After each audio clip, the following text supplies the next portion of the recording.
Sometimes the bond between a man and his horse runs deeper than blood. When everything you've worked for hangs by a thread, you discover who truly stands by your side. In Deadman's Bluff, rancher Samuel Creek faces the gallows for a murder he didn't commit. The evidence points to him. The town wants justice, and the noose awaits. But his Mustang Dustfire knows something the people don't. As Samuel stands on the platform with his final breath approaching, Dustfire breaks free and charges toward the gallows. What this loyal horse does next will change everything the town believes about justice and truth.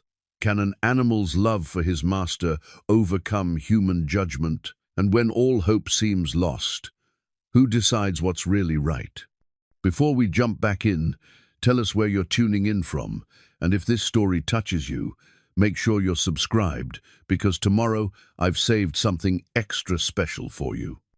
Deadman's Bluff earned its name the hard way. Perched on a rocky outcropping that overlooked the endless stretch of desert below, the town had seen more than its share of souls meet their maker at the end of a rope.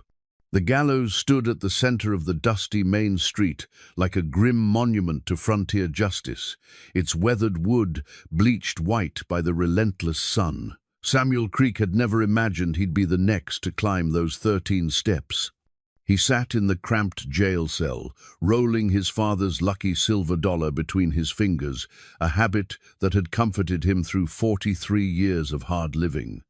The coin was smooth now, worn thin by countless worried moments, but it still caught what little light filtered through the barred window. Outside, he could hear Dustfire pacing. The Mustang hadn't left his post since Samuel's arrest 3 days ago. Sheriff Wade Morrison had tried to move the horse to the stable twice, but Dustfire would have none of it. The animal stood vigil in the narrow alley beside the jail, occasionally nickering softly, as if trying to communicate something urgent that humans were too stubborn to understand. Samuel had found Dustfire as a yearling colt, wild-eyed and half-starved after rustlers had scattered his herd. Most folks would have seen nothing but trouble in that scraggly animal, all ribs and defiance. But Samuel recognized something in those dark eyes, a spirit that matched his own restless soul. He'd spent weeks earning the horse's trust, offering water and grain without trying to rope or corner him. When Dustfire finally allowed Samuel to approach, it wasn't surrender, it was partnership. That had been 8 years ago, back when Samuel first settled in the valley outside Deadman's Bluff. He'd drifted for most of his adult life, working cattle drives from Texas to Montana, earning enough to drink away the loneliness before moving on to the next job. But something about this harsh, beautiful country called to him. Maybe it was the way the morning light painted the desert rocks gold, or how the evening stars seemed close enough to pluck from the purple sky. More likely, it was the simple exhaustion of being nobody nowhere for too long. So he'd built a modest ranch in the shadow of Copper Canyon, running cattle on land that nobody else wanted. The work was brutal, water was scarce, predators were plentiful, and the nearest neighbor was 15 miles away. But it was his work, on his land, building something that would outlast him. For the first time in his life, Samuel Creek had put down roots. The townspeople of Deadman's Bluff had welcomed him with the cautious acceptance reserved for newcomers who proved they could stick. Sheriff Morrison was a fair man who appreciated Samuel's willingness to help track rustlers. Judge Harlan Pierce respected his honesty in business dealings. Martha Caldwell, who ran the Dusty Rose Saloon, enjoyed their chess games and philosophical conversations over coffee. Samuel had earned his place in their community through 8 years of honest work.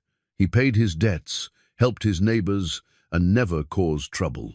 When the widow Henderson's barn burned down, he'd spent 2 weeks rebuilding it without accepting a dime. When young Tommy Watson got lost in a spring blizzard, Samuel and Dustfire had tracked the boy for 2 days until they found him huddled in a cave, half frozen but alive. That was the Samuel Creek that Deadman's Bluff knew, or thought they knew. But now they saw only the evidence. His gun found beside Theodore Blackwood's body, his horse's distinctive hoofprints in the mud near the merchant's store, a witness who claimed to have seen Samuel arguing with Blackwood the day before the murder. The fact that Samuel had no solid alibi for the time of the killing, he'd been alone on his ranch, as usual, tending to a sick calf. Theodore Blackwood had been many things: successful, influential, wealthy, but beloved was not among them. The merchant had arrived in Deadman's Bluff 5 years earlier with money to invest and an eye for opportunity. He'd bought the general store, expanded it, brought in goods from back east that folks didn't know they wanted until they saw them. Blackwood had a talent for making money and an even greater talent for making enemies. Still, murder was murder, and in a town where justice came swift and final, circumstantial evidence was often enough to seal a man's fate. The silver dollar slipped from Samuel's fingers and rolled across the cell floor, coming to rest against the far wall. As he bent to retrieve it, he heard Dustfire's familiar whinny, not the usual greeting, but something more urgent, something that sounded almost like a warning. Samuel moved to the window and peered through the bars. The Mustang stood in the alley, head raised, ears forward, staring toward the main street with an intensity that made Samuel's skin prickle. Dustfire possessed an intelligence that went beyond normal horse sense. He could read weather patterns 2 days out, could find water in country that looked bone dry, could sense a rattlesnake's presence from 50 yards away. Right now, every line of the horse's body spoke of danger approaching. "Easy, boy," Samuel whispered, though he knew Dustfire couldn't hear him through the thick adobe walls. "Whatever's coming, we'll face it together." The words sounded hollow, even to his own ears. In 18 hours, Samuel Creek would climb those 13 steps to the gallows. Judge Pierce had made it clear that the trial was a formality, the evidence was overwhelming, and the town demanded justice for Blackwood's murder. But as Samuel watched his faithful companion maintain his lonely vigil in the alley, he felt a flicker of something he'd thought was lost forever. Not hope, exactly that was a luxury he couldn't afford, but certainty. After 8 years together, he knew Dustfire better than he knew himself, and right now the Mustang was telling him that the story wasn't over. Not by a long shot. The shadows were growing longer as afternoon faded toward evening. Soon, the town would settle into its nightly routine, except tonight would be different. Tonight, Deadman's Bluff would prepare for its first execution in 3 years. The gallows would be inspected, the rope tested, the crowd controlled. Samuel pressed his face against the bars one more time, catching sight of Dustfire's proud profile silhouetted against the dying light. Whatever happened tomorrow, at least he wouldn't die alone. At least one soul in this God-forsaken town still believed in his innocence. And maybe, just maybe, that would be enough. 3 mornings earlier, Samuel had ridden into town for supplies, Dustfire picking his way carefully down the rocky trail that led from Copper Canyon to the valley floor. The September air carried the first hint of autumn, and Samuel was thinking about the cattle drive he'd need to organize before winter set in. He was thinking about ordinary things: salt for the cattle, ammunition for his rifle, maybe a new pair of boots if Martha had gotten that shipment from Denver she'd been expecting. He wasn't thinking about death. Theodore Blackwood's body lay sprawled behind his general store in a pool of congealed blood, face down in the dirt with a single bullet hole in his back. Samuel discovered it purely by accident. He'd been walking around to the store's rear entrance, looking for Blackwood's clerk, when the front door was locked tight at 10 in the morning. The scream that tore from his throat brought half the town running. Within minutes, a crowd had gathered around the grisly scene, and Samuel found himself staring down at a man he'd had harsh words with just the day before, words that suddenly seemed prophetic and damning. "You're bleeding this town dry, Blackwood," he'd said, standing in the middle of the merchant's store while other customers pretended not to listen. "Charging folks double what supplies are worth just because you can. There's going to be a reckoning someday." Now Blackwood was dead, and Samuel's reckoning had arrived with interest. Sheriff Morrison pushed through the crowd, his weathered face grim. Wade Morrison had been keeping the peace in Deadman's Bluff for 15 years, and he'd developed a nose for trouble that rarely steered him wrong. But as he knelt beside Blackwood's body, his expression was that of a man who wished he'd been wrong this time. "Nobody touch anything," Morrison commanded, standing and scanning the crowd. His eyes lingered on Samuel for a moment too long. "Doc Henderson, you examine the body. Rest of you folks clear out and let us work." Samuel started to back away with the others, but Morrison's voice stopped him cold. "Not you, Samuel. I need to ask you some questions." The words hit like a physical blow. Samuel felt the crowd's attention shift to him, curious murmurs rippling through the assembled townspeople. He'd found the body that made him a witness, but the sheriff's tone suggested something more serious than routine questioning. "When did you last see Theodore alive?" Morrison asked, pulling out a small notebook. "Yesterday afternoon. Had words with him about his prices." Samuel's mouth felt dry as dust. "But you know how Blackwood was, Sheriff.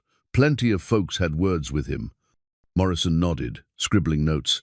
"What about this morning? Where were you around sunrise?" "At my ranch, tending to a sick calf." Samuel's unease was growing by the second. "Sheriff, what's this about?" Before Morrison could answer, his deputy came jogging around the corner of the building, holding something that made Samuel's blood turn to ice water. It was a Colt .45 revolver. Samuel's Colt .45 revolver, the one with his initials carved into the wooden grip. "Found this in the weeds about 20 yards from the body," Deputy Collins announced, holding the gun by the barrel. "Looks like it's been fired recently." The crowd erupted in shocked whispers. Samuel stared at the weapon in disbelief. He'd last seen that gun in his saddlebags when he'd left the ranch that morning. Or had he? In the chaos of discovering Blackwood's body, he couldn't remember checking his gear. "That's impossible," he said, his voice barely audible above the crowd noise. "I never drew that gun. I never—" "Samuel Creek," Sheriff Morrison said formally, "I'm placing you under arrest on suspicion of murder." The words seemed to come from a great distance. Samuel felt the world tilt sideways as Deputy Collins approached with shackles. This couldn't be happening. He was a respected member of the community. He'd never killed a man in cold blood. He wouldn't. He couldn't. But the evidence spoke louder than his protests. As the deputy fastened the iron cuffs around his wrists, Samuel heard a commotion from the street. Dustfire had somehow worked free from his hitching post and was trotting toward the crowd, ears pinned back, eyes wide with agitation. The Mustang pushed through the gathered townspeople like they were tumbleweeds, ignoring their shouts and grabbing hands. "Whoa there, boy," Samuel called out, trying to keep his voice steady. "Easy." But Dustfire wasn't easy. The horse circled the crime scene, snorting and pawing at the ground, his attention focused not on Samuel but on something else entirely, something the humans had missed. Dustfire kept returning to a spot near the store's back door, lowering his head to sniff at the ground, then raising it to stare toward the hills beyond town. "Get that animal out of here," Judge Pierce commanded, having arrived to survey the scene. "He's disturbing evidence." But as two men moved to grab Dustfire's reins, the Mustang danced away, continuing his agitated circuit around Blackwood's body.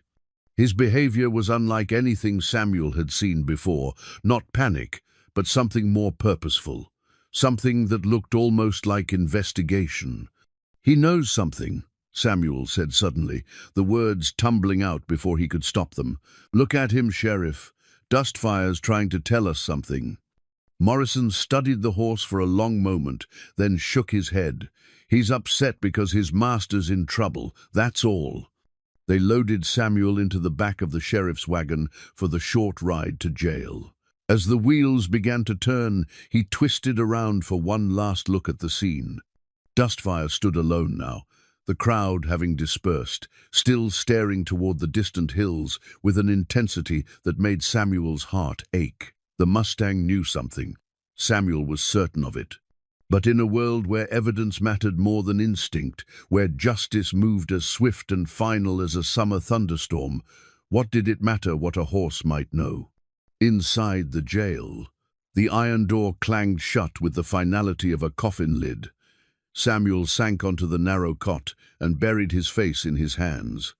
Outside, he could hear Dustfire's hooves on the packed dirt, pacing back and forth in the alley beside the building. The Mustang had taken up his vigil, and Samuel knew with bone-deep certainty that Dustfire wouldn't abandon his post.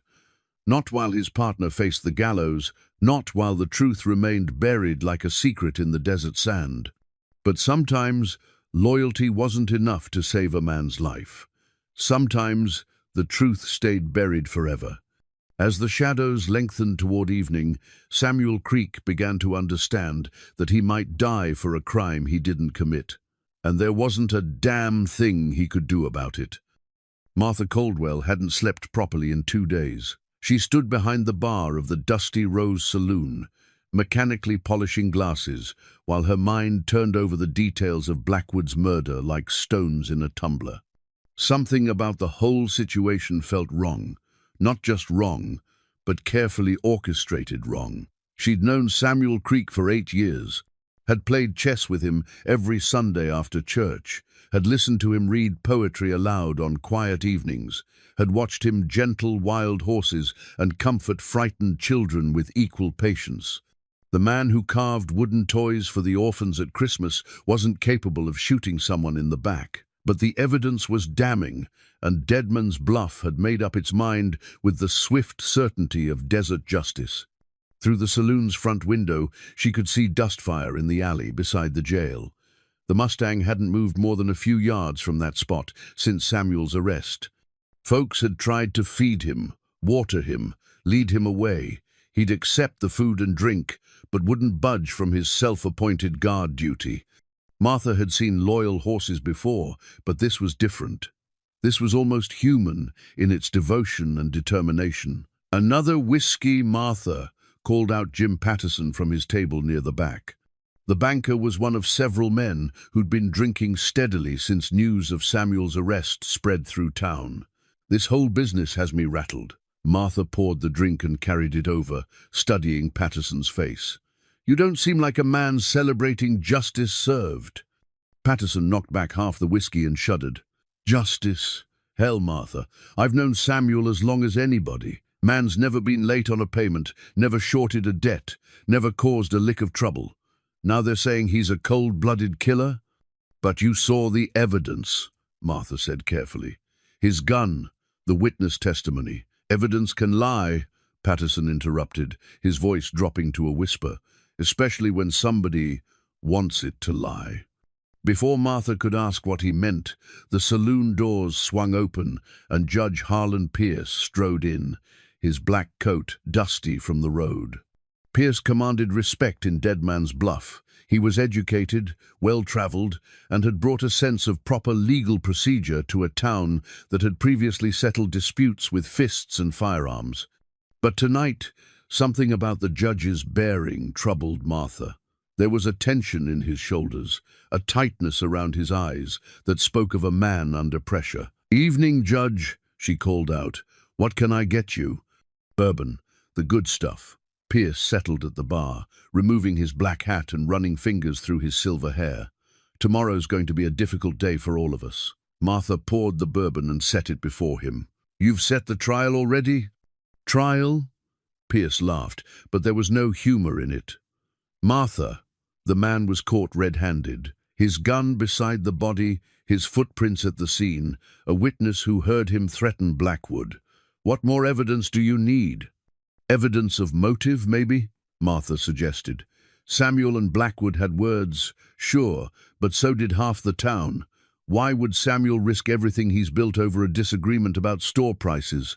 Pierce's hand tightened around his glass. "Sometimes men do foolish things when their temper gets the better of them. Samuel's never been a man to let temper rule him."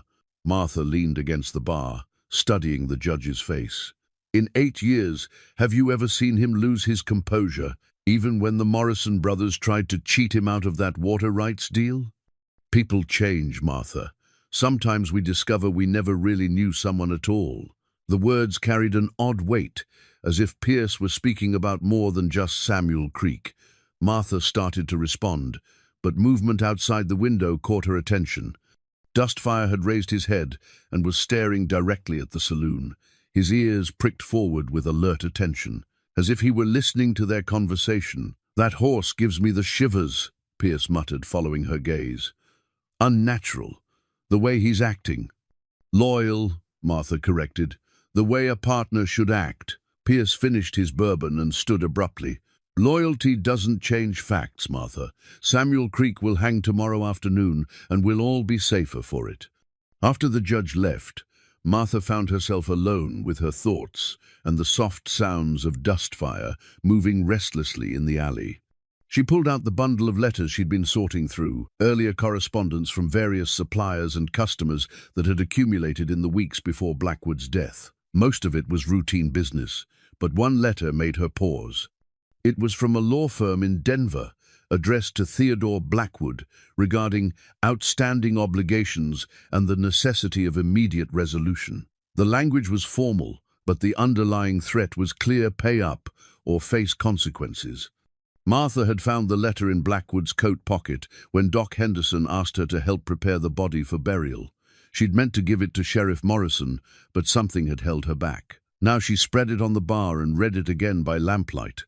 Blackwood owed money, serious money, to serious people, the kind of debt that men killed over or died over. But if Blackwood was in financial trouble, why had he been buying expensive inventory and expanding his store? Martha had seen the shipments arriving from Denver and San Francisco: silk dresses, fine jewelry, imported liquors. Not the purchases of a man worried about debt collectors, unless he'd been spending someone else's money. Martha folded the letter carefully and tucked it into her apron. Outside, dustfire whinnied softly, the sound carrying clearly through the evening air. She moved to the window and looked out at the Mustang, who seemed to be watching her with an intelligence that was almost human. "What do you know, boy?" she whispered. "What did you see that we're all missing?" As if in response, Dustfire took a few steps toward the saloon, then stopped and looked back toward the hills beyond town. The same hills he'd been staring at since Samuel's arrest. The same direction he'd focused on after examining Blackwood's body. Martha made a decision that would have seemed impossible a week ago. Tomorrow, while the town prepared for Samuel's execution, she was going to follow that horse's lead. She was going to find out what Dustfire knew that the rest of them didn't. Because if Samuel Creek was innocent and every instinct Martha possessed told her he was, then the real killer was still out there, still free, still dangerous. And justice in Deadman's Bluff was about to claim the wrong man. The courthouse of Deadman's Bluff had seen many things in its 10 years of existence, but never a trial that moved with such ruthless efficiency. Judge Pierce gavelled the proceedings to order at precisely 9 o'clock, his manner brisk and businesslike, as if he were conducting a routine land dispute rather than a capital murder case. Samuel sat in the defendant's chair, hands folded in his lap, watching the farce unfold with growing disbelief.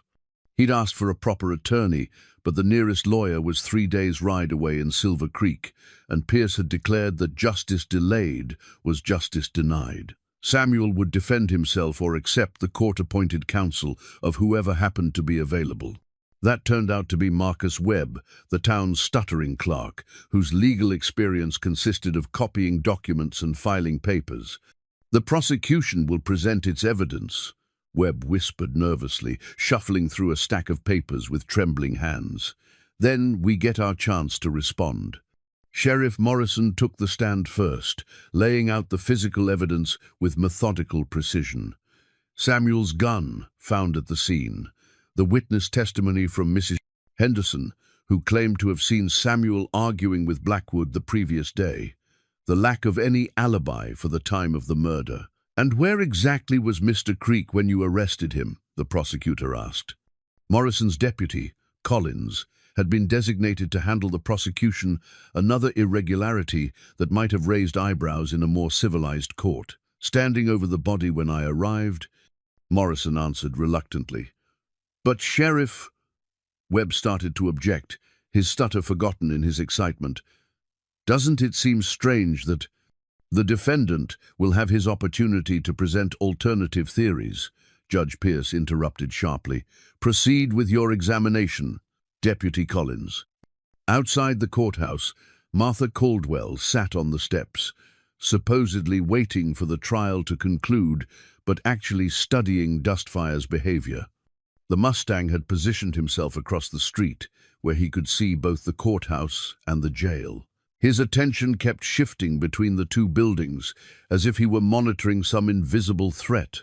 When Mrs. Henderson took the stand to describe the argument she'd witnessed between Samuel and Blackwood, Dustfire's ears flicked forward with sharp attention.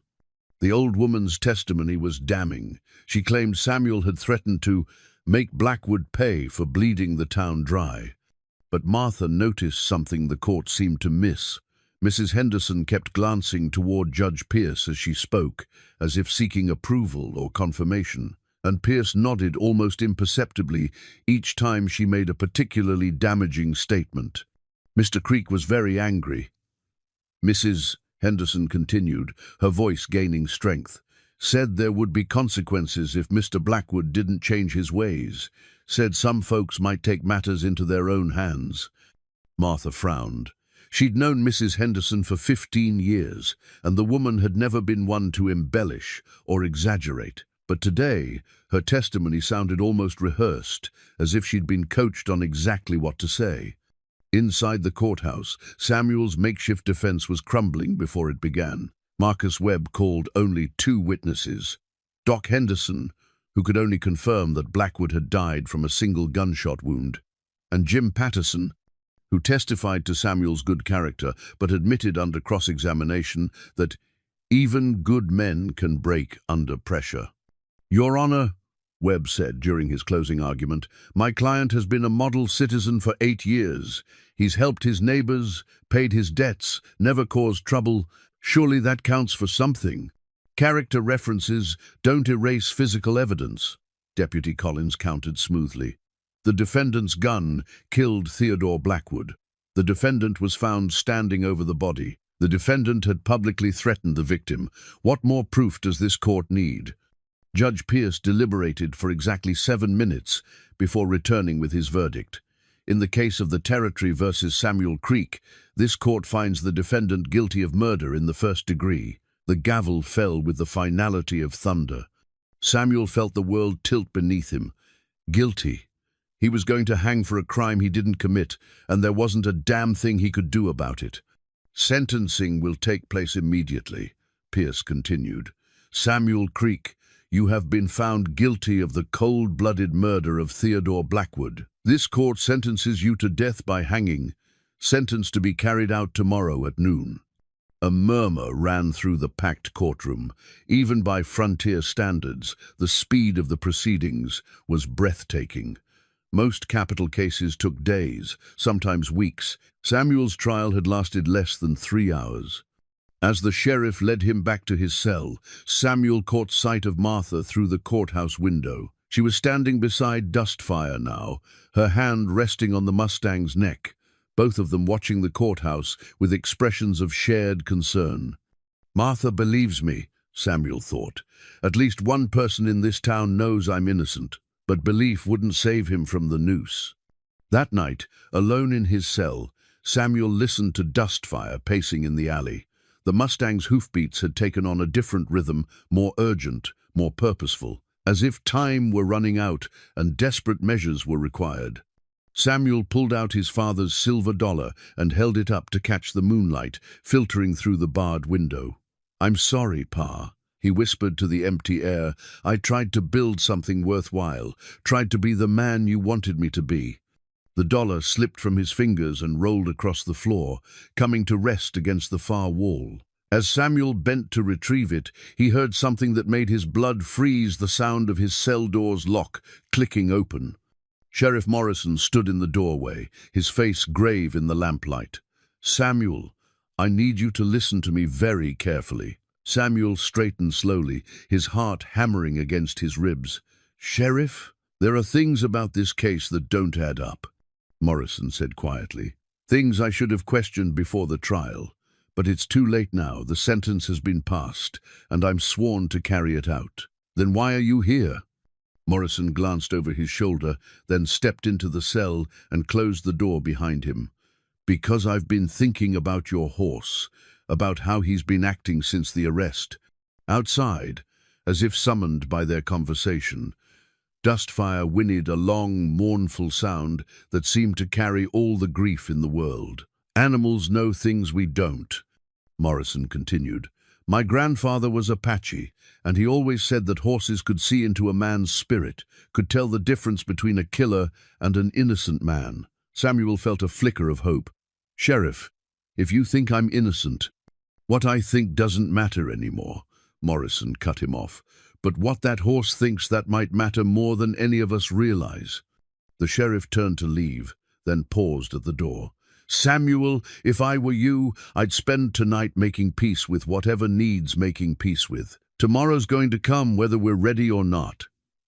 After Morrison left, Samuel moved to the window and looked out at Dustfire. The Mustang was standing perfectly still now, his head raised toward the moon, as if listening to some distant sound that human ears couldn't detect.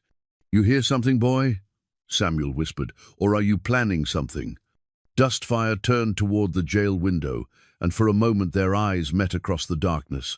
In the Mustang's gaze, Samuel saw something that made his heart skip, not just loyalty or grief, but determination. Dustfire wasn't just maintaining a vigil, he was preparing for war.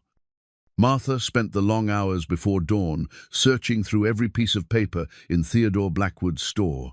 Using the key she'd borrowed from Doc Henderson, who'd been tasked with settling the dead man's affairs, she worked by lamplight, sifting through invoices, correspondence, and ledgers with growing alarm. The financial picture that emerged was far more complex than anyone in Deadman's Bluff had realized.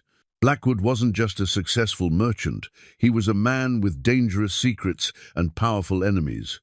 Hidden beneath a loose floorboard behind the counter, Martha discovered a leather-bound ledger that made her hands tremble as she read. Page after page, detailed payments made to various townspeople, not for goods or services, but for silence.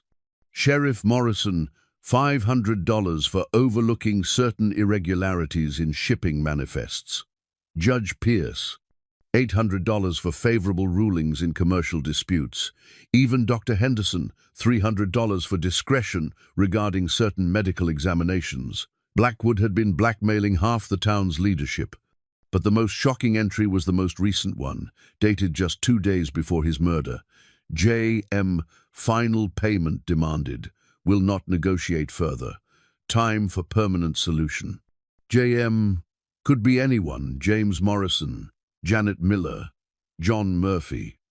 But as Martha studied the handwriting more carefully, she noticed something that made her pulse race. In the margin beside that entry, someone had written a note in different ink, creek problem resolved simultaneously. Samuel wasn't just a convenient scapegoat, he was a deliberate target. Martha closed the ledger and tucked it inside her coat, her mind racing. She needed to get this evidence to someone who could act on it, but who could she trust? If Blackwood had been blackmailing the sheriff and the judge, then the entire legal system of Deadman's Bluff was compromised. Outside, the eastern sky was beginning to lighten with the approach of dawn. In just 6 hours, Samuel Creek would climb the gallows steps unless she could find a way to stop it. As she prepared to leave the store, Martha heard the sound she'd been dreading, the rhythmic hammering of nails being driven into wood. Through the front window, she could see men working on the gallows in the pre-dawn light, testing the platform, adjusting the rope, making sure everything would function properly for the noon execution. The sight filled her with cold rage. These men were preparing to murder an innocent person, and they were taking care to do it efficiently. Martha slipped out the back door of the store and made her way toward the jail, keeping to the shadows. She needed to see Dustfire, needed to understand what the Mustang might know that could help Samuel. She found the horse exactly where she expected, standing in the alley beside the jail, but his posture was different now. Instead of the patient vigil he'd maintained for days, Dustfire was alert and agitated, ears constantly swiveling, nostrils flared, as if scenting danger on the wind. "Easy, boy," Martha whispered, approaching slowly. "What's got you so worked up?" Dustfire allowed her to come close, but his attention remained fixed on something beyond her. Following his gaze, Martha saw two men on horseback at the far end of the alley, strangers, by their look, wearing trail dust and the hard expressions of men accustomed to violence. One of them noticed her watching and nudged his companion. They turned their horses and rode away, but not before Martha caught a glimpse of something that made her blood run cold. The taller man wore a distinctive silver belt buckle that she'd seen before in Blackwood's store, when he'd been negotiating with someone about a special delivery that needed to arrive without official notice. These weren't just strangers passing through town. They were part of whatever web of corruption had gotten Blackwood killed and Samuel framed. Martha pressed herself against the jail wall as the reality of the situation hit her. Samuel wasn't going to get a last-minute reprieve or a miraculous revelation of his innocence. The people who controlled Deadman's Bluff wanted him dead, and they'd orchestrated events to make sure it happened. But Dustfire had other plans. The Mustang suddenly lifted his head and released a piercing whinny that echoed off the adobe walls, not a cry of distress, but a call to action. Before Martha could react, the horse turned and trotted purposefully toward the main street, pausing only to look back at her with an expression that clearly said, "Follow me." Martha hesitated for a moment, then made a decision that surprised even her. She followed the horse. Dustfire led her through the sleeping town with the confidence of someone who knew exactly where he was going. They passed the church, the general store, the blacksmith's shop, moving steadily toward the outskirts of Deadman's Bluff, where the desert began to reclaim the land. Just beyond the last row of houses, Dustfire stopped beside a cluster of large rocks that formed a natural shelter. The Mustang pawed at the ground insistently, then stepped back and fixed Martha with that unnervingly intelligent stare. "What is it, boy? What do you want me to see?" Martha knelt and began brushing away the loose sand and gravel. Her fingers encountered something hard and metallic, another gun, this one unfamiliar, with carved wooden grips that didn't match Samuel's simple, practical weapon. But more importantly, the gun was still warm, recently fired. As Martha lifted the weapon, she heard the soft sound of footsteps on sand behind her. She turned to see Judge Pierce standing 20 yards away, his black coat making him nearly invisible in the pre-dawn darkness. "You should have minded your own business, Martha," Pierce said sadly. "Theodore warned me you were too curious for your own good. You killed him. It wasn't a question." The pieces were falling into place with horrible clarity. Blackwood was blackmailing you, and when he got too greedy, you decided to eliminate the problem. Theodore got careless, started making demands I couldn't meet, threats I couldn't ignore. Pierce stepped closer, and Martha could see the exhaustion in his face. "Do you have any idea what it's like to be trapped by your own mistakes? To wake up every morning knowing that one word from a man like Blackwood could destroy everything you've built?" Martha clutched the warm gun, her mind racing. "So you killed him and framed Samuel. 2 problems solved with 1 crime. Samuel was convenient, a loner with no family, no powerful friends, someone the town could sacrifice without causing too much trouble." Pierce's voice carried a note of genuine regret. "I never wanted it to come to this, Martha. But you've seen too much. Know too much." "The ledger," Martha said suddenly. "You need it back, don't you? That's why you're here, instead of preparing for the execution." Pierce nodded wearily. "Where is it, Martha? Make this easy on both of us." But Martha wasn't listening anymore. She was watching Dustfire, who had positioned himself between her and the judge. The Mustang's ears were pinned back against his skull, his muscles coiled for action, every line of his body radiating protective fury. "You want to know what Theodore's mistake was?" Pierce continued, apparently oblivious to the danger building in the horse behind him. He thought he could control everyone and everything. Never occurred to him that sometimes the prey fights back. Dustfire exploded into motion. The Mustang launched himself at Judge Pierce with the fury of 8 years of loyalty to Samuel Creek. Pierce tried to dodge, but 1,200 pounds of enraged horse doesn't give a man many options. Dustfire's shoulder caught the judge in the chest, sending him sprawling backward into the rocks. Martha didn't wait to see the outcome. She ran toward town, clutching the evidence that would save Samuel's life, while behind her the sounds of Pierce's panicked cries mixed with Dustfire's triumphant neighing. The Mustang had known all along, had led her to the proof they needed, had protected her when the truth became dangerous. Samuel was right. Dustfire wasn't just a horse. He was a partner who would fight for justice when humans failed to deliver it. But as Martha reached the outskirts of town, she realized their problems were far from over. The sun was rising, and in just a few hours, Samuel Creek would climb the gallows steps. She had the evidence to prove his innocence, but she still had to convince a town that had already made up its mind about guilt and punishment. And somewhere behind her in the desert, Judge Pierce was either dead or planning his own desperate measures to keep his secrets buried. The sun climbed relentlessly toward its noon appointment with Samuel Creek's neck. By 10 o'clock, the gallows stood ready in the center of Dead Man's Bluff's main street, its fresh lumber gleaming like bone in the desert light. Someone had even swept the platform clean and tested the trapdoor mechanism twice to ensure it would function smoothly. Samuel sat in his cell, wearing the clean shirt and pressed trousers that Sheriff Morrison had brought him for his final hour. It was a kindness. He supposed dying with dignity mattered, even when justice had failed so completely. Outside his window, Dustfire was nowhere to be seen. The Mustang's absence worried Samuel more than his own, approaching death. For 3 days, that horse had maintained his loyal vigil. Now, when the end was so close, Dustfire had vanished. "Maybe it's better this way," Samuel murmured to himself. "No point in you watching them murder me, boy." But even as he spoke the words, Samuel felt their falseness. Dustfire wasn't the type to abandon his partner, especially not now. Which meant the Mustang was up to something that might be more dangerous than helpful. The sound of boots on wooden planks drew Samuel's attention to the window. A crowd was gathering around the gallows, early arrivals claiming the best viewing positions for the noon spectacle. Some faces showed the grim satisfaction of citizens seeing justice served. Others displayed the morbid curiosity that drew people to witness death. But one face in the crowd made Samuel's heart sink even further.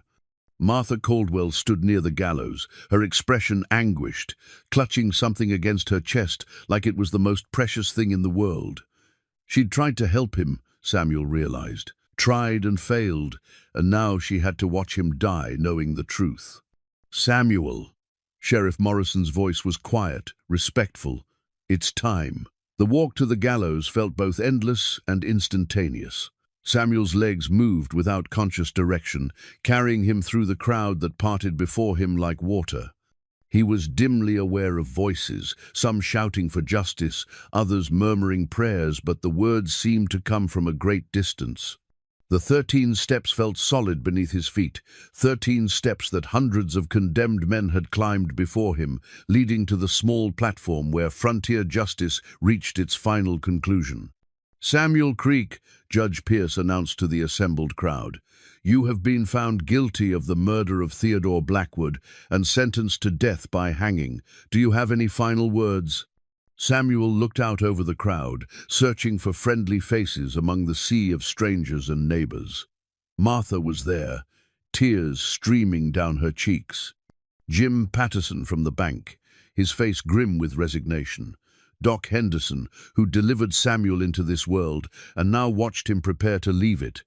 "I'm innocent," Samuel said simply. "I never killed Theodore Blackwood. I never killed anyone, and I'm sorry that this town has chosen vengeance over truth." Judge Pierce nodded to the executioner, a hooded man who stepped forward with the noose. The rope was coarse against Samuel's throat, smelling of hemp and death. Any moment now, Samuel thought. Any moment, and it'll all be over. That's when Martha Caldwell's voice cut through the morning air like a rifle shot. "Stop! This man is innocent!" The crowd turned toward her in surprise, murmuring uncertainly. Judge Pierce frowned, his hand raised to signal the executioner. The condemned man has had his trial, Miss Caldwell. Justice must proceed. But Martha pushed through the crowd, holding up a leather-bound book that Samuel recognized as one of Blackwood's ledgers. Judge Pierce, this ledger contains evidence that proves Samuel's innocence and identifies the real killer. Pierce's face went pale. Miss Caldwell, you're disrupting a legal execution. Sheriff Morrison, remove this woman immediately. But Morrison made no move to comply. Instead, he studied Martha's face with the careful attention of a lawman who'd learned to read truth in people's expressions. What kind of evidence? Martha. Theodore Blackwood was blackmailing half this town, Martha announced loudly enough for everyone to hear, including members of our own government. This ledger contains records of payments made for silence, favors bought and sold, corruption that goes right to the top of Dead Man's Bluff's leadership. A shocked murmur ran through the crowd. Judge Pierce stepped forward, his voice carrying all the authority of his office. This is nothing but desperate lies from a woman who refuses to accept justice. Then explain this. Martha held up the unfamiliar gun she'd found in the desert. This weapon was used to kill Theodore Blackwood. It was hidden in the rocks beyond town, still warm from recent firing.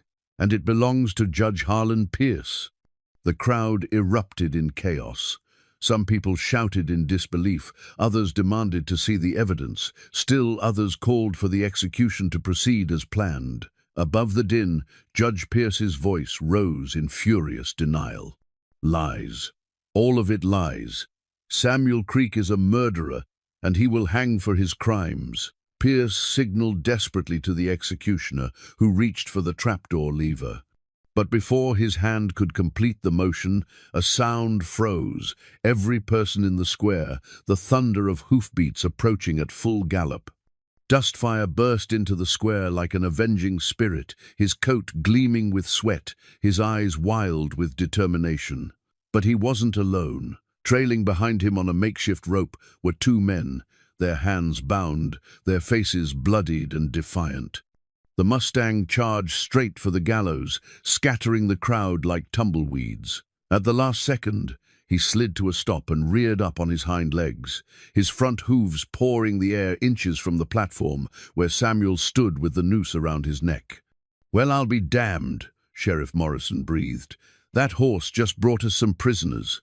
The two men Dustfire had captured were the same strangers Martha had seen in the alley, the ones with the silver belt buckles and the hard faces of professional killers. And judging by their condition, they'd had a very unpleasant morning, explaining their business in Dead Man's Bluff to one extremely angry Mustang. Samuel felt the rope around his neck loosen as Morrison climbed onto the platform. The sheriff's expression was grim but determined as he faced the confused, angry crowd. "Folks, I think we need to take a step back and consider some new evidence before we proceed with this execution." Judge Pierce's voice cracked with desperation. "Sheriff, you can't let this circus continue. The law demands truth," Morrison cut him off, "and it looks like we might not have gotten the whole truth the first time around." As the crowd argued and shouted, Samuel looked down at Dustfire, who stood calmly beside the gallows, as if capturing criminals and stopping executions was just another day's work for an exceptionally intelligent horse. "Good boy," Samuel whispered. "I knew you hadn't abandoned me." Dustfire whinnied softly in response, and Samuel could swear he saw something that looked like a smile in those dark, knowing eyes. The leather bridle that had restrained Dustfire for 3 days lay broken in the dust beside the gallows, its straps snapped by the Mustang's desperate escape. Samuel stared down at the torn leather, understanding with crystalline clarity that this moment had been inevitable from the beginning. Dustfire hadn't just broken free. He'd been preparing for this confrontation since the moment they'd arrested his partner. Sheriff Morrison pulled the noose from Samuel's neck and helped him down from the platform, while Deputy Collins secured the two prisoners Dustfire had dragged into town. The men were battered and exhausted, their expensive clothes torn, their arrogant expressions replaced by the haunted look of people who'd encountered something beyond their understanding. "Names!" Morrison demanded, standing over them with his rifle ready. The taller man, his silver belt buckle now dented and tarnished, spat blood into the dust. "Jake Morrison, and this here's Charlie Vance. We got business in this town, Sheriff." "What kind of business involves trying to murder an innocent man?" Jake Morrison, no relation to the sheriff despite the shared name, laughed bitterly. "Innocent? That horse of his is a devil. Tracked us for 20 miles. Cornered us in a box canyon, and wouldn't let us leave until we agreed to come back and tell the truth." The crowd murmured in disbelief. Charlie Vance, the smaller man, looked around at the assembled faces with desperate eyes. "You don't understand what you're dealing with. That animal, it ain't natural. It knew things, knew where we'd been, what we'd done." Martha pushed forward, still clutching Blackwood's ledger. "Tell them about Theodore Blackwood. Tell them who really killed him and why." Jake Morrison's face hardened. "We didn't kill nobody. We were hired to clean up after the killing got done, make sure the right man took the blame for it." Judge Pierce, who had been growing paler by the moment, suddenly pushed through the crowd toward the edge of the square. "This is all nonsense, desperate lies from desperate men." But Dustfire was already moving. The Mustang intercepted Pierce's escape route, herding the judge back toward the center of the square with the practiced skill of a horse who'd spent years working cattle.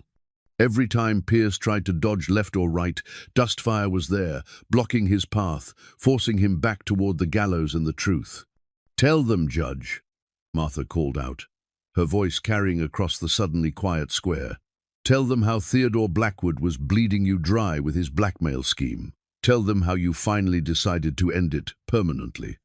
Pierce stopped struggling against Dustfire's herding and turned to face the crowd, his dignity cracking like dried mud.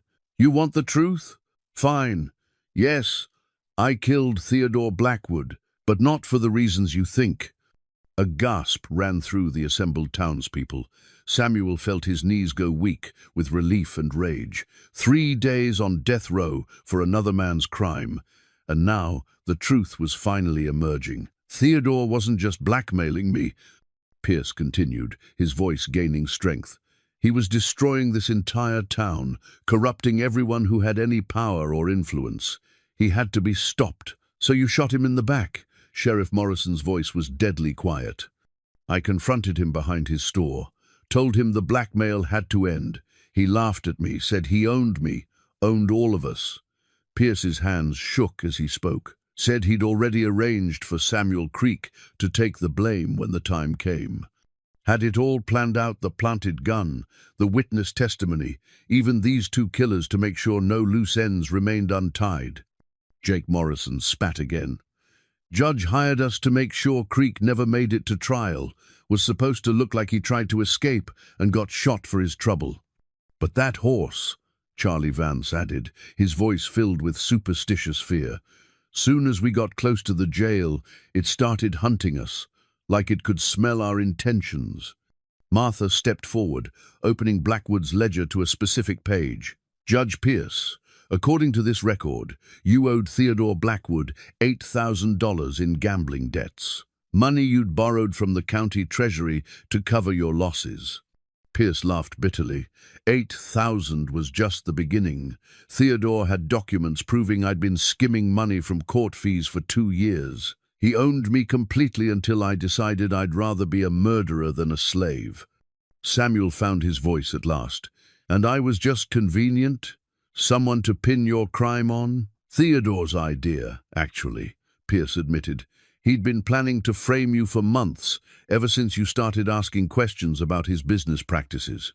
Said it would solve 2 problems at once, eliminate a troublesome citizen and provide a scapegoat for when he finally pushed someone too far."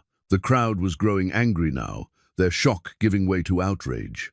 Jim Patterson from the bank stepped forward, his face flushed with indignation. "Judge, we trusted you. We believed in your integrity." "My integrity?" Pierce laughed harshly. "Where was your integrity when Theodore was charging widows 3 times the fair price for flour, when he was demanding kickbacks from every merchant who wanted to do business in this town? That didn't give you the right to murder him," Martha shot back. or to let an innocent man hang for your crime?" Dustfire, who had been standing quietly during the confessions, suddenly approached Judge Pierce. The Mustang's eyes were calm but unforgiving as he studied the man who had nearly destroyed his partner. Then, with deliberate precision, Dustfire stepped on Pierce's foot and refused to move. Pierce yelped in pain and tried to push the horse away, but Dustfire simply increased the pressure until the judge was gasping in agony. It was frontier justice at its most elemental, not a legal punishment, but the simple consequence of betraying trust and trying to murder an innocent man. Sheriff Morrison allowed it to continue for a long moment before finally whistling softly. Dustfire immediately stepped back, but his message was clear. Some debts could only be paid in pain and humiliation.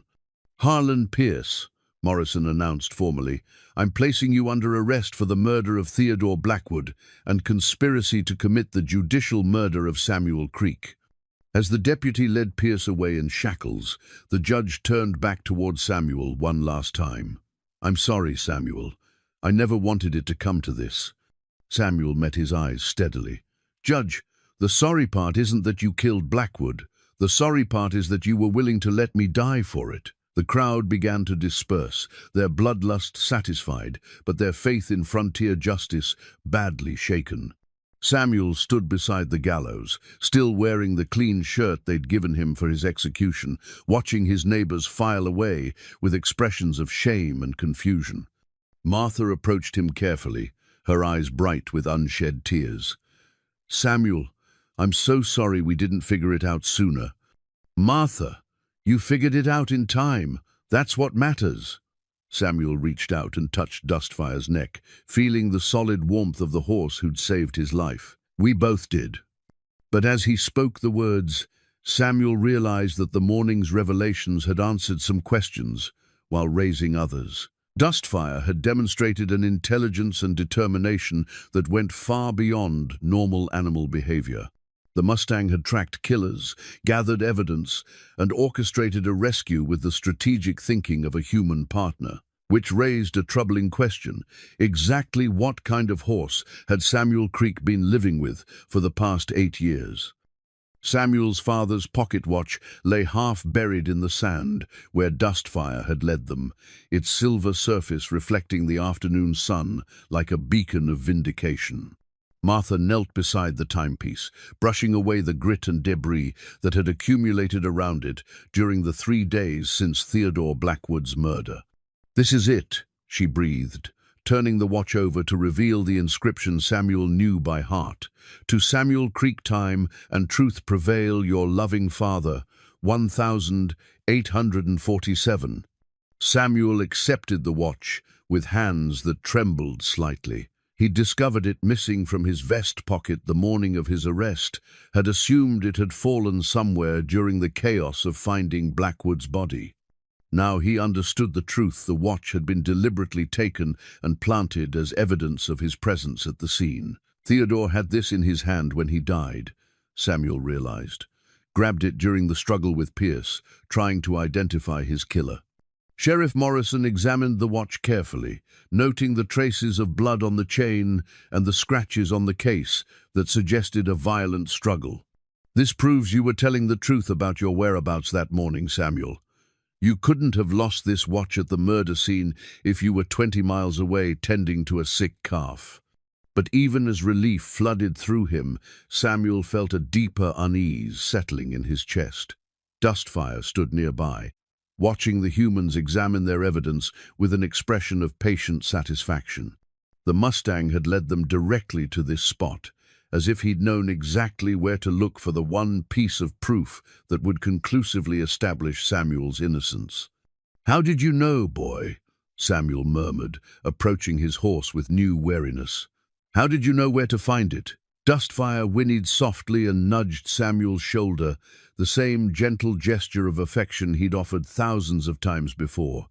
But now Samuel found himself studying the Mustang with different eyes, seeing intelligence and calculation where he'd previously seen only loyalty and instinct.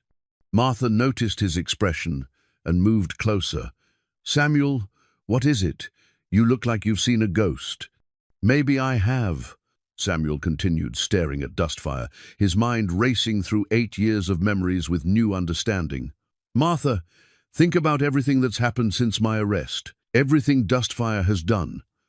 He's been trying to help you, trying to prove your innocence. But how? How did he know where to find evidence? How did he track down Pierce's hired killers? How did he know exactly when to intervene at the gallows?" Samuel's voice dropped to a whisper. "Horses don't think strategically, Martha. They don't plan rescues, or gather evidence, or coordinate multiple actions to achieve a specific goal." Sheriff Morrison approached them, his expression thoughtful. "Samuel, I've been thinking about what those killers said, about Dustfire, tracking them for 20 miles, cornering them, forcing them to return to town and confess. That's what they claimed. But I found their camp this morning, saw the tracks, the signs of struggle." Morrison's weathered face was grave. "Samuel, that horse didn't just track them. He outsmarted them. Set traps, used terrain to his advantage, even seemed to anticipate their attempts to escape." A chill ran down Samuel's spine. "That's impossible." "Is it?" Martha asked quietly.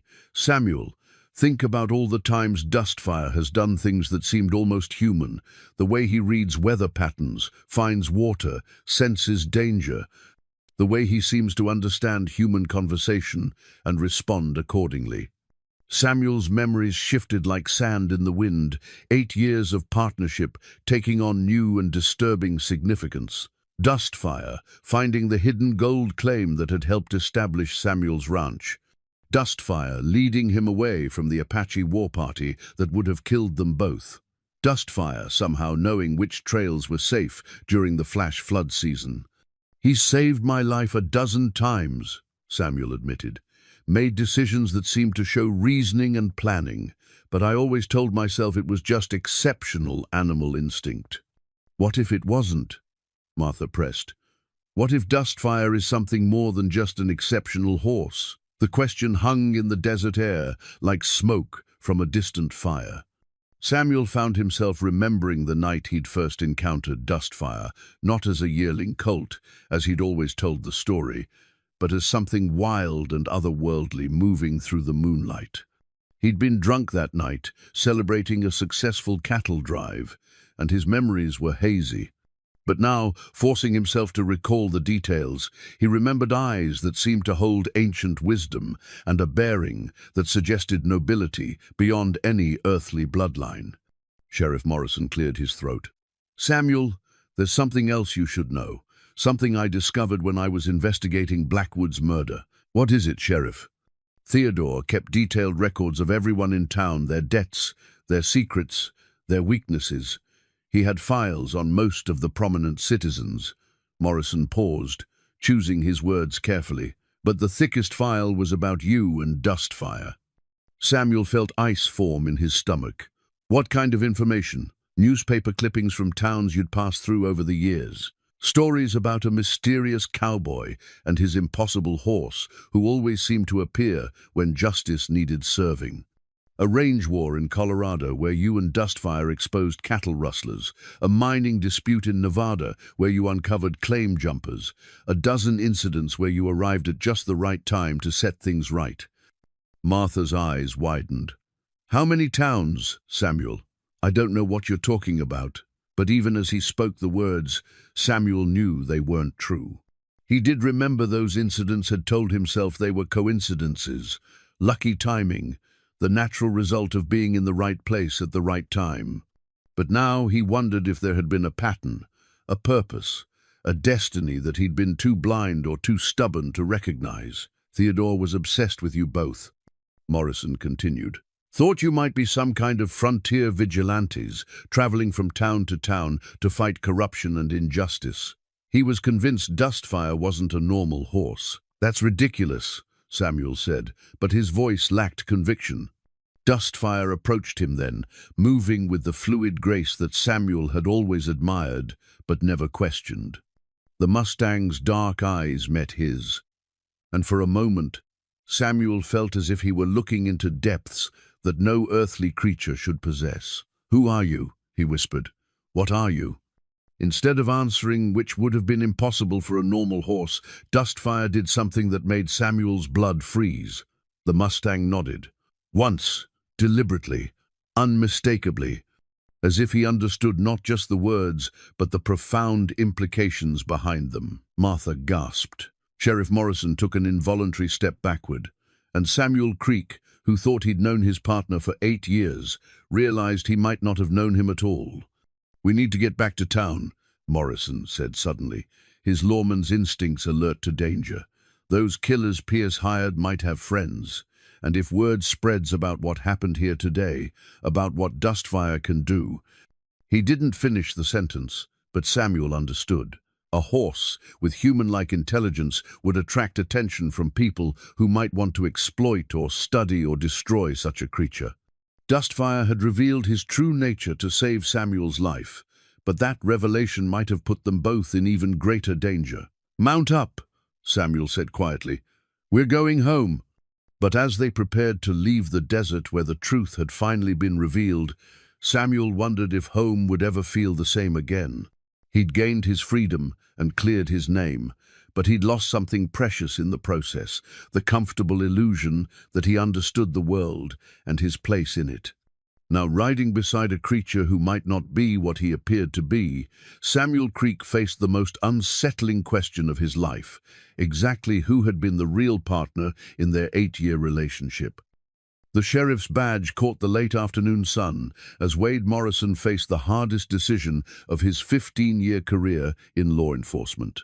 He stood in the center of Dead Man's Bluff's main street, watching armed men take positions on rooftops and behind storefronts, their rifles glinting in the golden light. The town had divided into factions overnight, those who believed in Samuel Creek's innocence and those who demanded someone pay for Theodore Blackwood's murder, regardless of the truth. "Sheriff, you need to choose a side," called out Frank Coleman from behind the water trough near the general store. Coleman had ridden in from his ranch with 6 of his hands, all armed and determined to see what they called real justice served. "Either that horse is some kind of devil creature that needs killing, or you've been harboring a murderer for 8 years. Morrison spat into the dust, his hand resting on his gun butt. "Frank, the only choice I'm making is to uphold the law." Judge Pierce confessed to Blackwood's murder. Samuel Creek is innocent. Case closed. Pierce was coerced, tortured by that unnatural animal. Coleman's voice carried the edge of hysteria that had been building in certain quarters since Dustfire's dramatic rescue at the gallows. No normal horse acts the way that creature acts. From the opposite side of the street, Martha Caldwell emerged from her saloon with her own contingent of supporters, townspeople who'd witnessed Dustfire's intelligence and loyalty and saw them as gifts rather than threats. Jim Patterson from the bank stood beside her, along with Doc Henderson and a dozen others who'd come to believe that something extraordinary had taken place in their small frontier town. "Sheriff Morrison is right," Martha announced firmly. "Samuel Creek is innocent, and Dustfire saved an innocent man's life. If that makes the horse special, then God bless him for it." Samuel himself stood in the doorway of the sheriff's office, still wearing his execution clothes, watching his neighbors prepare for what looked like a small civil war. Beside him, Dustfire waited with supernatural calm, as if armed confrontations were just another aspect of frontier life to be endured with patience and dignity. "This is my fault," Samuel said quietly to the Mustang. "I should have kept your abilities secret."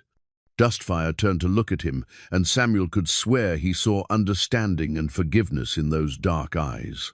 Whatever the horse truly was, he bore no resentment for being exposed or endangered. "Samuel Creek," Frank Coleman shouted across the street, "you come out here and face what you've brought to our town." "Frank, what I've brought to your town is 8 years of honest work and good citizenship," Samuel replied, stepping into the street. "What you're bringing is fear and ignorance." "Ignorance?" Coleman laughed harshly. "Boy, I've been ranching in this country for 20 years. I know horses, and that thing ain't no horse. It's something else. Something wrong." Morrison stepped between the two factions, his badge catching the light like a signal flag. "Frank, you're welcome to your opinions about horses and devils and whatever else keeps you awake at night. But you're not welcome to disturb the peace of my town with armed threats." "Your town?" Coleman's men shifted restlessly, their weapons ready.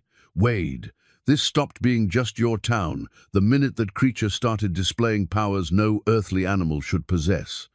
The standoff stretched taut as a bowstring, with 30 armed men facing each other across the dusty street, while the sun painted everything in shades of gold and amber.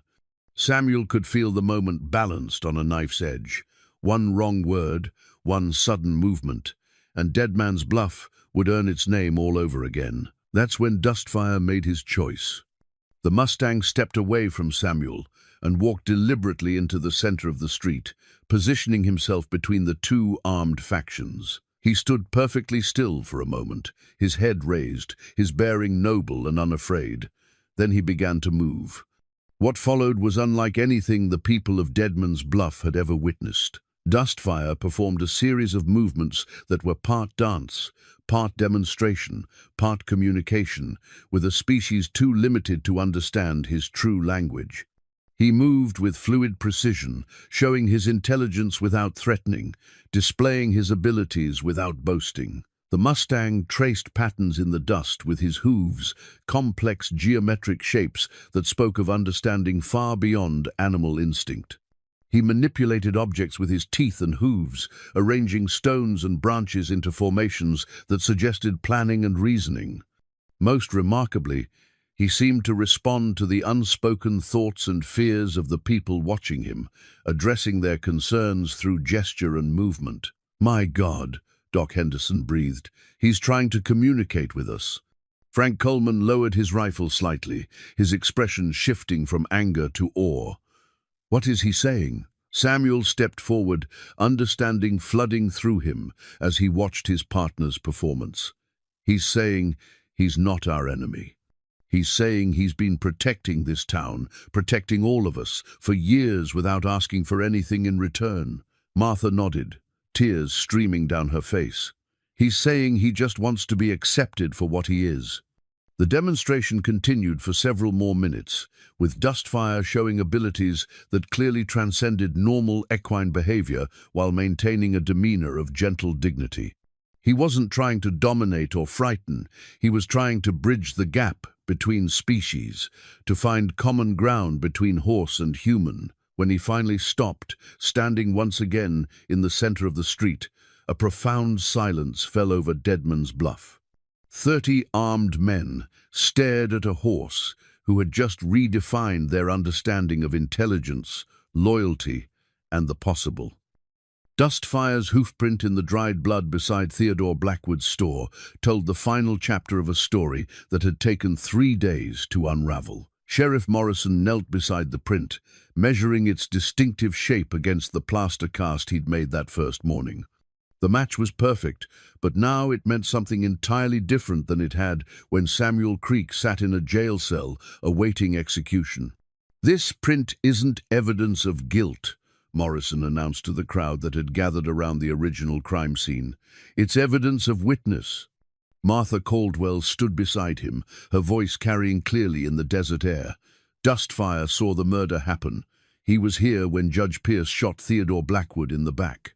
Frank Coleman and his men had lowered their weapons after witnessing Dustfire's demonstration, but their faces still showed the strain of men grappling with concepts beyond their experience. "Sheriff," Coleman said slowly, "are you telling us that Horse witnessed a murder and then spent 3 days trying to solve it?" "That's exactly what I'm telling you, Frank." Morrison stood and brushed the dust from his knees.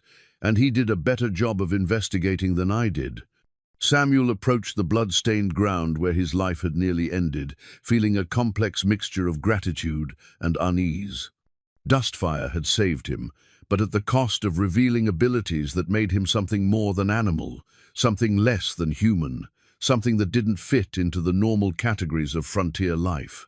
"The question now," Doc Henderson said thoughtfully, "is what we do with this knowledge." Before anyone could answer, the sound of approaching horses drew their attention to the edge of town. A group of riders was coming in fast, their dust cloud visible for miles across the desert. As they drew closer, Samuel could make out official badges and the hard faces of men accustomed to authority. "Federal marshals," Sheriff Morrison muttered. "Someone sent word to the territorial capital about what happened here." The lead rider was a tall man with steel-gray hair and eyes that had seen too much of human nature's darker side. He dismounted near the gallows, his gaze taking in the assembled crowd, the evidence of the morning's confrontation, and finally settling on Dustfire with particular interest. "I'm Marshal Robert Kane," he announced. "I'm here to investigate reports of unusual circumstances surrounding a murder trial in Deadman's Bluff." Judge Pierce, who had been sitting in the jail awaiting transport to the territorial prison, was brought out in shackles to face the federal authorities. His confession was recorded officially, his crimes documented with bureaucratic precision. But Marshal Kane's real interest became clear when he approached Dustfire, studying the Mustang with the calculating gaze of a man who'd seen his share of unexplained phenomena on the frontier. "This is the animal that disrupted the execution?" Kane asked. "This is Dustfire," Samuel replied carefully.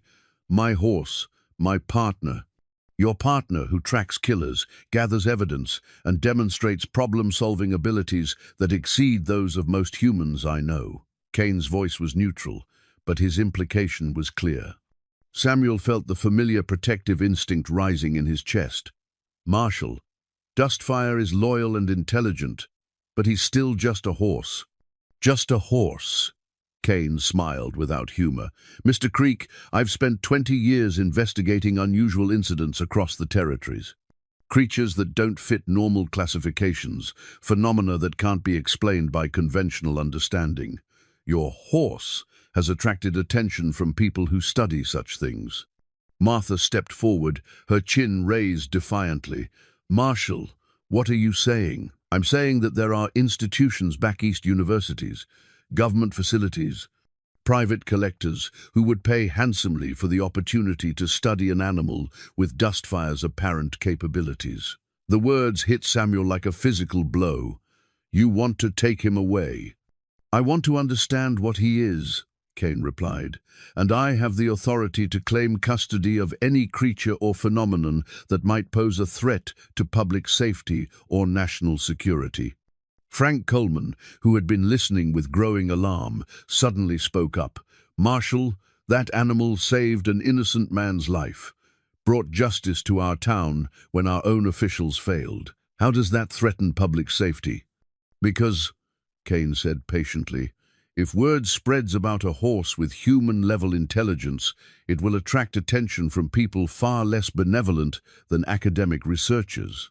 Trophy hunters, showmen, those who would exploit such a creature for profit or power." Samuel looked at Dustfire, seeing his own fear reflected in the Mustang's calm but alert expression. After 8 years of partnership, they faced the possibility of forced separation, Samuel free to live his life. Dustfire condemned to existence as a curiosity in some distant laboratory. "Marshal," Samuel said quietly, "what if I told you that Dustfire's abilities only manifest in response to injustice? That he's not just intelligent, but morally motivated?" Kane raised an eyebrow. "I'd say that makes him even more valuable for study." "Then let me propose an alternative." Samuel's voice gained strength as a plan formed in his mind. "Instead of taking Dustfire away from everything he's known, why not let him continue doing what he's already been doing? Let him serve justice on the frontier, under official supervision if necessary." "You're suggesting what, exactly?" "I'm suggesting that you deputize us both. Make our partnership official. Let Dustfire's abilities serve the law instead of being locked away in some eastern laboratory." Marshal Kane considered this for a long moment, his gaze moving between Samuel and Dustfire. The Mustang stood perfectly still, as if understanding that his entire future hung on the Marshal's decision.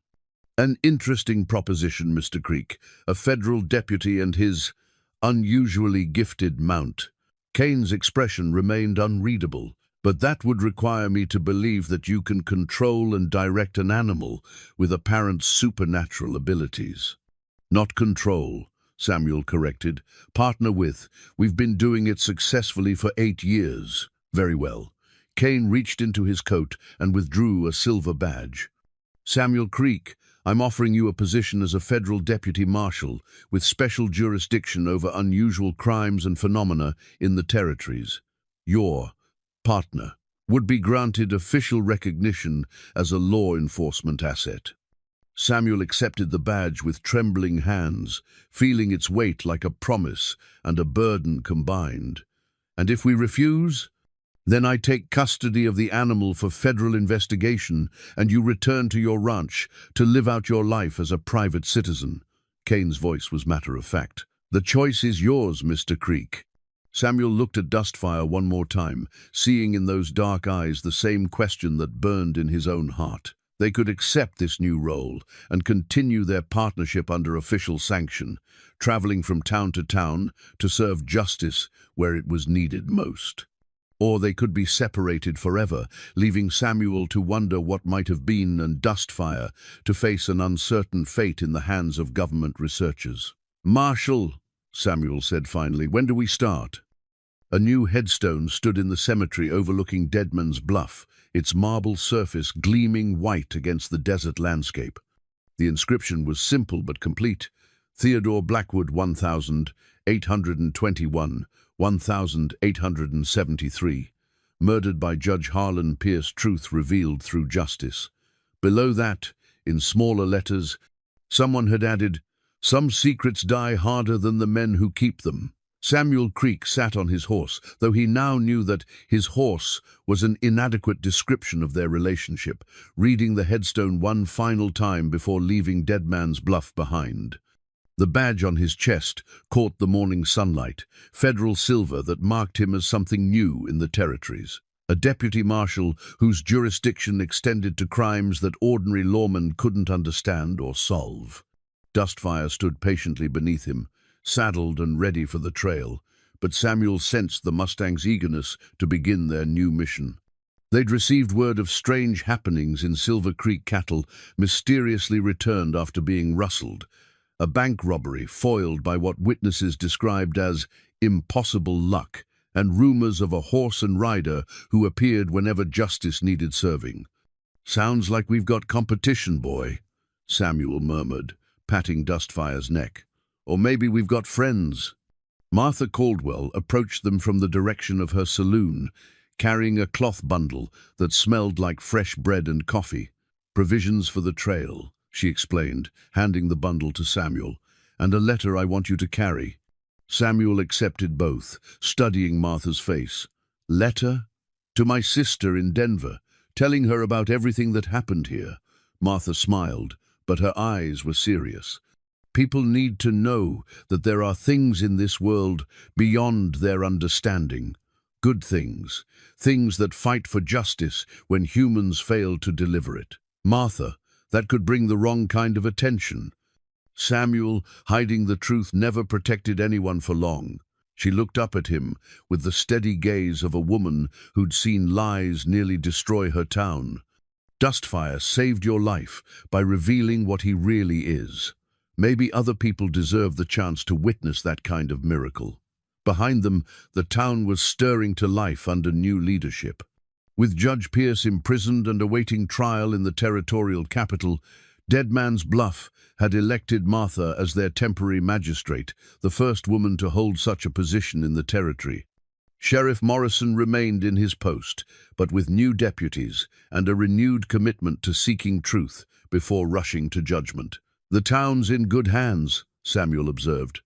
The town learned an important lesson, Martha replied. Sometimes the most extraordinary solutions come from the most unexpected sources.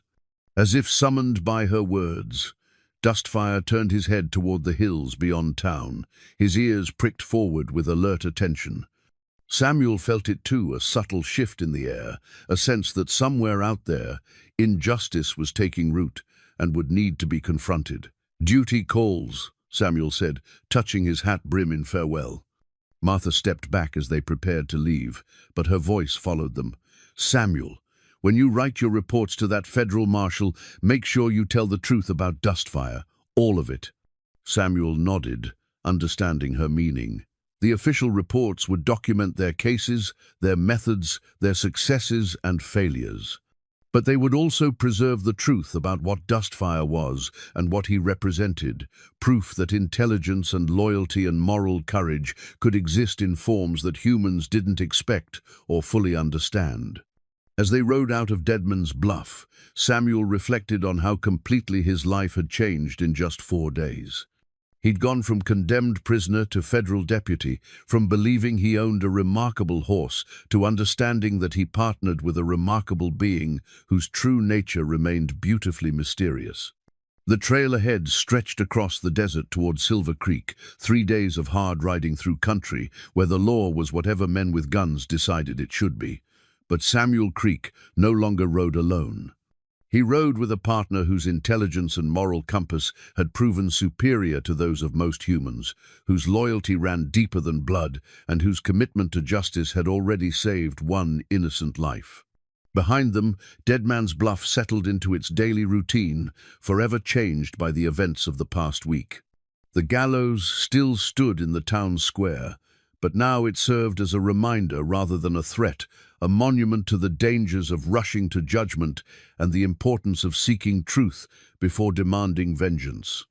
Children playing in the dusty streets would grow up hearing the story of Samuel Creek and his miraculous horse, a tale that would be told and retold until it became legend. Some would dismiss it as frontier folklore, exaggerated in the telling. Others would recognize it as something more profound evidence that the world contained wonders beyond human comprehension, and that sometimes those wonders chose to serve justice when human institutions failed. As the sun climbed higher and Deadman's Bluff faded into the heat shimmer behind them, Samuel felt a deep contentment settle in his chest. He'd found his true calling at last, not as a solitary rancher scratching out a living from hard ground, but as part of a partnership that served something larger than individual ambition or survival. "Well, Dustfire," he said, his voice carrying clearly in the desert air, "I reckon we've got our work cut out for us." The Mustang's only response was to quicken his pace slightly, as if eager to reach their next destination and whatever challenges awaited them there. But Samuel could have sworn he heard something that sounded remarkably like agreement in the rhythm of those steady hoofbeats. Behind them, the new headstone in Deadman's Bluff Cemetery caught the morning light, its inscription a promise that truth, however long buried, eventually found its way to the surface. And ahead of them, the trail stretched on toward Silver Creek and beyond, toward other towns where justice might need the kind of help that only an extraordinary partnership could provide. Sometimes the bond between a man and his horse truly did run deeper than blood, and sometimes, when everything worth fighting for hung by a thread, that bond proved strong enough to change the world, one town, one life, one act of courage at a time. The frontier was vast, and there was work to be done.